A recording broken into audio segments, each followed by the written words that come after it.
সজনে ডাঁটা দিয়ে এমন একটা নিরামিষ রেসিপি বানিয়েছি, রান্না শুরু হওয়ার 5 মিনিটের মধ্যেই যে গন্ধ উঠেছে, বিশ্বাস করেন ভাত না নিয়ে থাকাই অসম্ভব।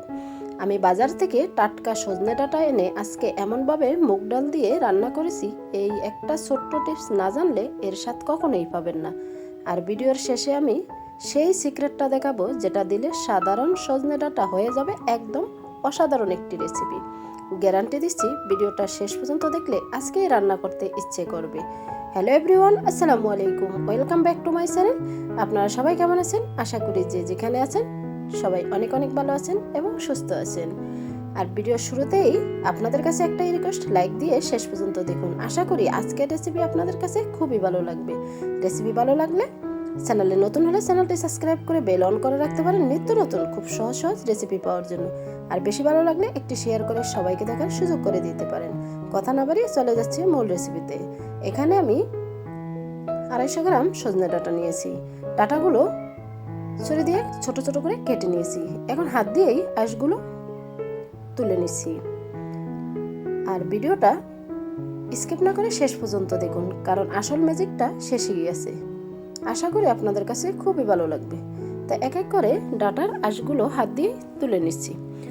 আর এই সজনে ডাঁটা রান্নাটা করব স্পেশাল একটি মশলা দিয়ে। সেই স্পেশাল মশলাটি আপনি দিলে আপনার সাধারণ সজনে ডাঁটা হয়ে যাবে অসাধারণ। তাই শেষ পর্যন্ত দেখুন। ডাঁটার আঁশগুলো ছাড়িয়ে নিয়েছি। এখানে আমি 1 কাপ মুগ ডাল রাতে ভিজিয়ে রেখেছি। সকালে দেখতেই পাচ্ছেন মুগ ডালগুলো কতটা ফুলে উঠছে।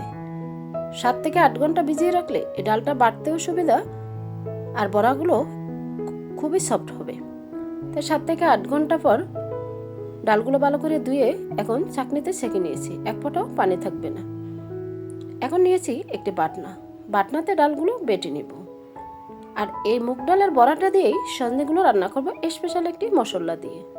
নিরামিষ সজনে ডাঁটার রেসিপি তো অনেকেই অনেক রকম করে খেয়েছেন। একবার এই রেসিপিটি দেখে ফলো করুন। বিশ্বাস করুন, ছোট থেকে বড় সকলেই চেটেপুটে খাবে আর আপনার প্রশংসা করতে বাধ্য হবে। আমি স্টেপ বাই স্টেপ আপনাদের সাথে শেয়ার করছি। আশা করি খুবই ভালো লাগবে। তা ডালগুলো হালকা করে প্রথমে বেটে নিয়েছি। এখন আমি অ্যাড করে দিব কিছুটা উপকরণ। এখানে আমি কেটে নিছি কিছুটা আদা কুচি, তারপরে কেটে নিছি 4 পিস কাঁচামরিচ। এই ডালটার ভিতরে আদা, ধনিয়া পাতা এবং কাঁচামরিচ দিয়ে যদি বেটে নেন তাহলে এই বড়াটা খেতে কিন্তু ভীষণ টেস্টি হবে।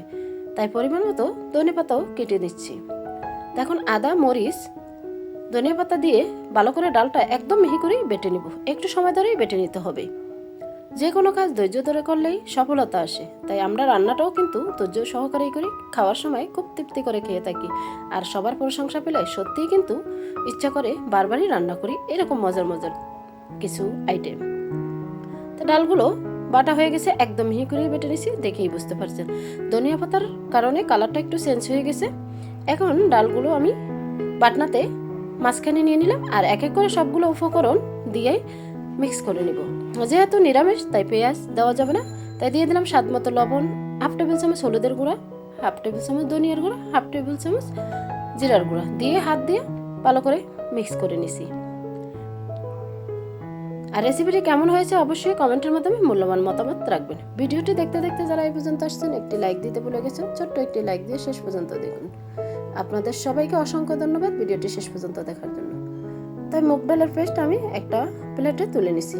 চলে যাব আমি এখন কিচেনে। প্যান বসিয়ে দিয়ে দিচ্ছি পরিমাণ মতো রাইস তেল। এখন আমি ছোট ছোট করে বড়া শেপ দিয়ে ভেজে নিব। তাই এক এক করে সবগুলো মুগ ডালের বড়াগুলো শেপ দিয়ে দিচ্ছি। চুলা লোহিটে দিয়ে বাকি কাজগুলো করে নিছি। এখন লাগবে আমার স্পেশাল মশলা। তাই প্রথমে লাগবে আদা কুচি। তাই পরিমাণ মতো আদা ছোট ছোট করে কুচি করে নিচ্ছি। এই মশলাটাই স্বাদ বদলে দিবে আপনার সজনে ডাঁটার। তা আদা কুচি করে বাটনাতে তুলে নিচ্ছি। এখন নিয়েছি 4 পিস কাঁচামরিচ কেটে তুলে নিলাম। এখন কেটে নিব ধনিয়া পাতাও একদম ছোট ছোট করে কেটে বাটনাতে তুলে নিচ্ছি। তারপরে অ্যাড করে দিয়েছি 3 টেবিল চামচ নারিকেল, 1 টেবিল চামচ আস্ত জিরা, 7 থেকে 8 পিস এলাচ, সামান্য পরিমাণ পানি।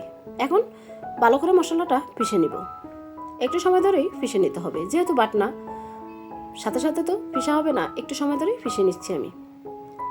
সাথে সাথে যদি মশলা পেস্ট করে যে কোনো সবজি রান্না করেন খেতে কিন্তু ভীষণ টেস্টি হয়। তা একদম মিহি করেই বেটে নিচ্ছি।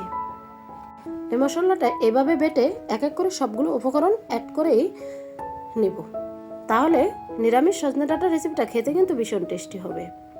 এই সজনে ডাঁটা দিয়ে আপনি রুটি অথবা ভাত অনায়াসে তৃপ্তি করে খেয়ে নিতে পারবেন। তো পুরোপুরি বাটা হয়ে গেছে। এখন আমি এক এক করে সবগুলো উপকরণ অ্যাড করে দিব। আর কতটা মিহি হয়েছে দেখেই বুঝতে পারছেন। দিয়ে দিচ্ছি স্বাদ মতো লবণ, 1 টেবিল চামচ লাল মরিচের গুঁড়ো, 1/2 টেবিল চামচ হলুদের গুঁড়ো, 1 টেবিল চামচ ভাজা জিরার গুঁড়ো, 1 টেবিল চামচ ধনিয়ার গুঁড়ো, আর এখানে দিয়েছি 1/2 টেবিল চামচ সবজির মশলা, আর 2 টেবিল চামচ দিয়েছি সরিষার তেল। এখন ভালো করে মিক্স করে নেব।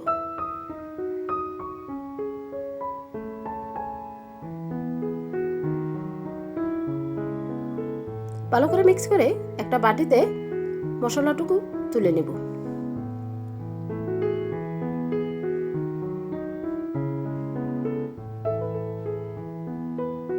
এক এক করে সবটুকু মশলা একটা বাটিতে তুলে নিচ্ছি।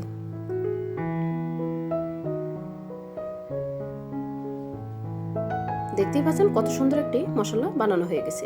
এখন আমি কেটে নিব একটি বড় সাইজের টমেটো। টমেটোগুলো চৌকো করে কেটে নিচ্ছি।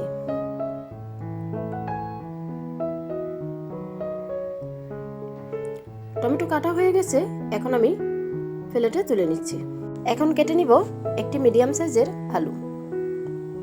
আলুটা দিলে সজনে ডাঁটা নিরামিষটা খেতে কিন্তু ভীষণ টেস্টি হয়, আর বাচ্চারা কম বেশি আলুটা খুব পছন্দ করে। তাই আমি এখানে বাচ্চাদের জন্য একটি আলু অ্যাড করেছি। তা আলু কেটে প্লেটে তুলে নিয়েছি এবং অফ ক্যামেরায় ধুয়ে নিয়েছি। চলে আসলাম কিচেনে। মুগ ডালের বড়াগুলো দিয়ে চুলা লো হিটে রেখেছি। দেখতে পাচ্ছেন এক পাশে একদম ব্রাউন কালার করে ভাজা হয়ে গেছে। এখন উল্টিয়ে দিব। তা এক এক করে সবগুলো উল্টিয়ে দিচ্ছি।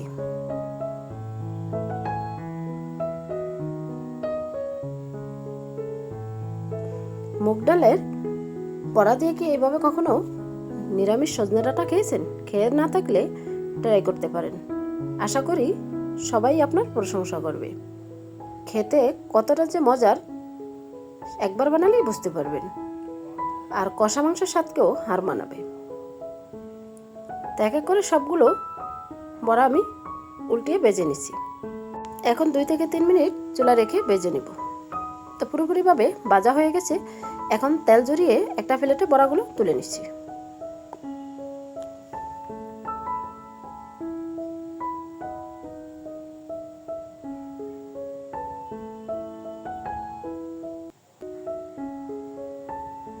সবগুলো তুলে নিলাম। এখন বাকি তেলের ভিতরেই আলু এবং সজনে ডাঁটা ভেজে নেব। তো দিয়ে দিচ্ছি আলু এবং সজনে ডাঁটা, দিয়ে একটু নেড়েচেড়ে নিচ্ছি। আর এখন অ্যাড করে দিচ্ছি 1/2 টেবিল চামচ হলুদের গুঁড়া, আর দিয়ে দিব স্বাদ মতো লবণ। এখন হলুদ আর লবণ দিয়ে নেড়েচেড়েই ভেজে নেব। হালকা করে ভেজে নিলেই হয়ে যাবে, তাহলে খেতে কিন্তু ভীষণ টেস্টি হবে। তা হালকা করে ভেজে নিয়েছি। এখন আমি তেল ঝরিয়ে তুলে নেব।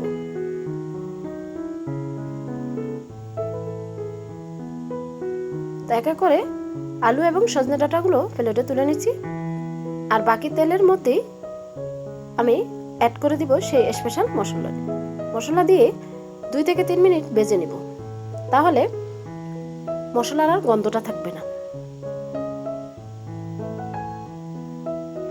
নিরামিষ সজনে ডাঁটা খেতে যে এতটা মজার হয় এই রেসিপি না দেখলে বুঝতেই পারবেন না। এখন বাটি ধুয়ে সামান্য একটু পানি দিয়ে দিছি, দিয়ে আবারও কষিয়ে নিছি। এখন ঢাকনা দিয়ে ওয়েট করব কিছুক্ষণ পর ফিরে আসছি। ঢাকনা তুলে নেড়ে ছেড়ে নিব। আর উপরে তেল বেশি উঠেছে, মানে মশলাটা পুরোপুরি কষানো কমপ্লিট হয়ে গেছে। এখন আবার কিছুক্ষণ কষিয়ে নিচ্ছি। কষানো হয়ে গেছে, এখন অ্যাড করে দিব কেটে রাখা টমেটো দিয়ে আবারও নেড়ে ছেড়ে নিচ্ছি। তারপরে অ্যাড করে দিব ভেজে রাখা সজনে ডাঁটা এবং আলু। তারপর ভালো করে কষিয়ে নেব। বন্ধুরা, ভিডিওর মাঝে এবং ভয়েসের মাঝে ভুল ত্রুটি হলে ক্ষমার দৃষ্টিতে দেখবেন, আর সবাই সবার জন্য দোয়া করবেন। আপনাদের একটি লাইক, একটি কমেন্ট আমাকে ভিডিও করার উৎসাহিত আরও বাড়িয়ে দিচ্ছে। আপনাদের সবাইকে জানাই মন থেকে অনেক অনেক ধন্যবাদ এবং ভালোবাসা। এখন এখানে হাফ কাপ পরিমাণ ফুটন্ত গরম পানি দিয়ে কষিয়ে নিচ্ছি। আর এখন ঢাকনা দিয়ে আবারও কিছুক্ষণ ওয়েট করব, যাতে আলু ডাঁটা পুরোপুরি সিদ্ধ হয়ে যায়। কিছুক্ষণ পর ফিরে আসছি। দেখতেই পাচ্ছেন পানিটা শুকিয়ে গেছে, আলু ডাঁটা পুরোপুরি সিদ্ধ হয়ে গেছে আর কালারটাও চেঞ্জ হয়ে গেছে। আর কালারটা দেখে বুঝতে পারছেন কতটা লোভনীয় হয়েছে নিরামিষ সজনে ডাঁটা। এখন আমি অ্যাড করে দিব ভেজে রাখা মুগ ডালের বড়াগুলো দিয়ে আবারও কিছুক্ষণ কষিয়ে নেব।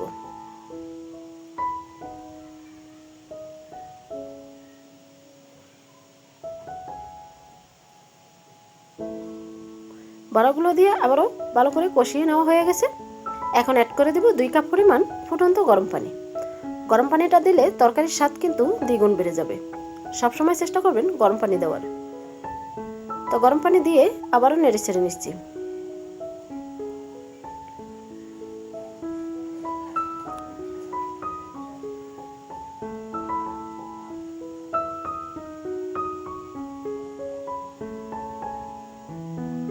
কিছুক্ষণ আবারও ঢাকনা দিয়ে ওয়েট করব, যাতে বড়াগুলো জল খেয়ে একদম ফুলকো ফুলকো হয়ে যায়। তা ঢাকনা দিয়ে ওয়েট করছি কিছুক্ষণ পর ফিরে আসছি।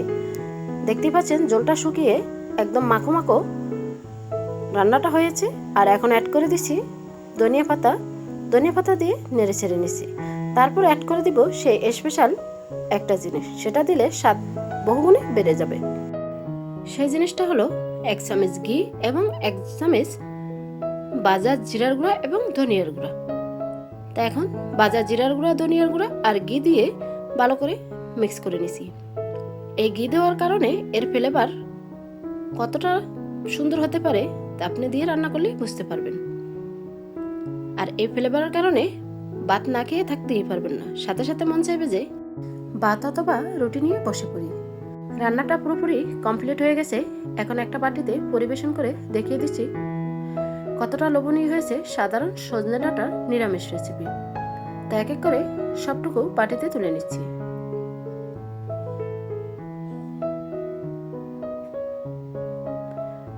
সবটুকু তুলে নেওয়া হয়ে গেছে। একদম কাছ থেকে দেখিয়ে দিচ্ছি ডাঁটাগুলো একদম সিদ্ধ হয়ে নরম হয়ে গেছে। আর মুগ ডালের বড়াগুলো ফুলে ডাবল হয়ে গেছে। যারা সজনে ডাঁটা পছন্দ করে না তারাও চেটে পুটে খাবে, আপনি যদি ঠিক এইভাবে রান্না করতে পারেন। আর এখন একটি বড়া কেটে দেখিয়ে দিচ্ছি। আর বড়াগুলো রান্না করার পর ফুলে একদম ডাবল হয়ে গেছে, খেতেও কিন্তু ভীষণ টেস্টি হয়েছে। আপনারা এই সজনে ডাঁটা যদি আমিষ করতে চান তাহলে এই বড়ার সাথে চিংড়ি মাছ মিশিয়ে করতে পারেন, খেতে কিন্তু ভীষণ টেস্টি হবে। তা কালারটা দেখেই সত্যি লোভ লেগে গেল। তা আজকের মতো এখানেই বিদায় নিব। আবারও দেখা হবে নেক্সট কোনো রেসিপির সাথে। ততক্ষণে আপনারা সবাই ভালো থাকবেন, সুস্থ থাকবেন, নিজের খেয়াল রাখবেন, পরিবারের খেয়াল রাখবেন। সবাই ভিডিওটি দেশ অথবা দেশের বাইরের থেকে শেষ পর্যন্ত দেখার জন্য সবাইকে জানাই অনেক অনেক ধন্যবাদ এবং শুভকামনা। আসসালামু আলাইকুম রহমতুল্লাহি ওয়া বারাকাতুহু। আল্লাহ হাফিজ।